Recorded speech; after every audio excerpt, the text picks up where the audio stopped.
अक्षय कर्डिले यांच्या प्रचारार्थ राहुरीत आमदार संग्राम जगताप यांची प्रचार फेरी। राहुरी शहरात विधानसभा पोटनिवडणुकीच्या पार्श्वभूमीवर राजकीय वातावरण चांगलेच तापले असून भाजप व महायुतीचे उमेदवार अक्षय कर्डिले यांच्या प्रचाराला दिवसेंदिवस अधिक वेग येताना दिसत आहे। या पार्श्वभूमीवर त्यांच्या समर्थनार्थ अहिल्यानगर शहराचे आमदार संग्राम जगताप यांनी राहुरी शहरात भव्य प्रचार फेरी काढत मतदारांशी थेट संवाद साधला।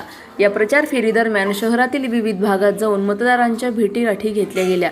प्रचार फेरीत भाजप व महायुतीचे पदाधिकारी, स्थानिक नेते तसेच कार्यकर्त्यांचा मोठ्या संख्येने सहभाग होता। ठिकठिकाणी नागरिकांकडून उत्स्फूर्त प्रतिसाद मिळत असल्याचे चित्र दिसून आले।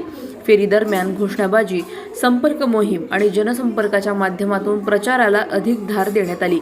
राहुरीतील ही प्रचार फेरी महायुतीसाठी उत्साहवर्धक ठरत असून आगामी निवडणुकीत विजय मिळवण्यासाठी कार्यकर्ते जोमाने कामाला लागल्याचे या निमित्ताने स्पष्ट झाले। देखील प्रचाराला प्रतिसाद कसा नाही, ही निवडणूक सर्वसामान्यांची निवडणूक आहे। ज्या विचारधारांना स्वर्गवासी माजी मंत्री विद्यमान आमदार कर्डिले साहेबांनी काम केलं आहे, एकदा नाही तर 6 वेळा निवडून येणं म्हणजे अत्यंत लोकांचा जनाधार असल्याशिवाय माणूस निवडून येऊ शकत नाही। आणि मग तसं कार्य हे कर्डिले साहेबांचं असल्यामुळं त्यांनी कुठेतरी त्या भावनेतल्या लोकांना त्यांना निवडून दिलेलं आहे। आणि त्यांच्या जाण्यापूर्वीपासून म्हणजे 24ची निवडणूक विधानसभेची आणि त्याच्यापूर्वी झालेली मार्केट कमिटीची निवडणूक समर्थपणे युवा नेते, भारतीय जनता युवा मोर्चाचे अध्यक्ष अक्षयदादा कर्डिले यांनी सांभाळलेली आहे।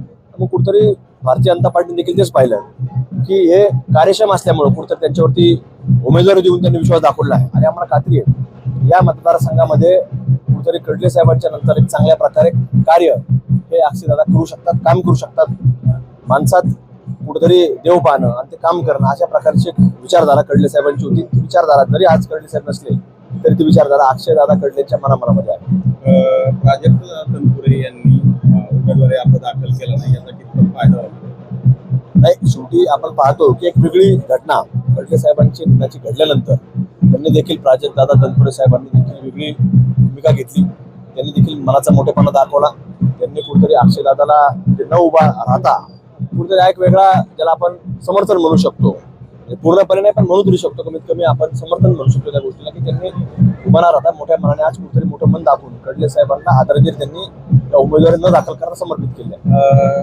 प्राजक्त तनपुरेंनी उमेदवारी केलेली नाहीये, तुमचे जुने मित्र देखील येत आहेत का इकडे आपल्याकडे? नाही, बैठक आहे मी आता आपल्याकडे म्हणजे आता मी शेवटी राष्ट्रवादी काँग्रेस पक्षाचा विधानसभा सदस्य आहे, त्यामुळे अजून माझ्यापर्यंत ती कुठली चर्चा नाही। आता राहिला विषय भारतीय जनता पार्टीचे उमेदवार अक्षय कर्डिले आहे, त्यांच्या बाबतीतला निर्णय हे या जिल्ह्याचे पालकमंत्री विखे पाटील साहेब असतील किंवा भारतीय जनता पार्टीचे राज्याचे उपाध्यक्ष सुजयदादा विखे पाटील साहेब असतील, हे याच्यावरती अधिक माहिती देऊ शकतात। पण त्यांना प्रत्यक्ष या ठिकाणी प्रचार करण्याचं काही तुम्ही सल्ला द्याल किंवा काही बोलणं कोणाला? प्राजक्त तनपुरे नाही, आम्ही त्यांना विनंती निश्चित रूपाने करू की आपण देखील भूमिका घ्यावी। या राज्यामध्ये जे सरकार आहे हे देशामध्ये सरकार आहे आणि जनतेचे प्रश्न जर आपल्याला कुठेतरी मार्गी लावायचे असेल तर आपण कुठेतरी या विचाराला, जसं आज राष्ट्रवादी काँग्रेस पक्ष असेल, शिवसेना असेल, हे या युतीमध्ये सहभागी आहेत। म्हणून ही महायुती ही सक्षमपणे आज काम करते। लोकांचा एक मोठा जनाधार या महायुतीला आहे आणि कुठेतरी मग त्या विचारांना आपण देखील काम करावं असं मी त्यांना विनंती करणार आहे। अधिक माहितीसाठी स्टार इंडिया 1 न्यूज पाहत रहा। चॅनलला सबस्क्राईब करा आणि अशाच अपडेट्ससाठी बेल आयकॉन दाबा।